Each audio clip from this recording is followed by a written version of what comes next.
វិតនឹងការរស់នៅអូនប្រុសរងសវេគឺជាក្មេងម្នាក់ដែលមានការខិតខំប្រឹងប្រែងតស៊ូព្យាយាមមែនទែនបើទោះជារូបកាយរបស់ប្អូនមិនអំណោយផលពីធម្មជាតិក៏ពិតមែនប៉ុន្តែប្អូនមានសេចក្តីព្យាយាមតស៊ូខិតខំប្រឹងប្រែង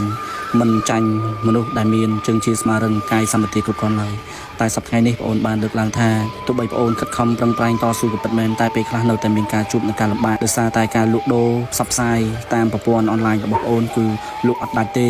ក្នុងមួយខែពីរខែនឹងបានមកគូពីរគូពិបាកក្នុងការផ្សព្វផ្សាយមែនទែនហើយដូចនេះប្អូនសូមស្នើវីដេអូឲ្យខ្ញុំជួយផ្សព្វផ្សាយដើម្បីមានបងប្អូនជួយជាវរាល់ផលិតផលរបស់ប្អូនប្រុសរងសវេដែលរស់នៅខេត្តសៀមរាបនេះផងក្នុងស្រុកអង្គរជុំគាត់អត់លើកដៃសុំគេទេបងប្អូនណាប្រើចំណេះជំនាញប្រាជ្ញាការផ្សព្វផ្សាយតាមប្រព័ន្ធអនឡាញជា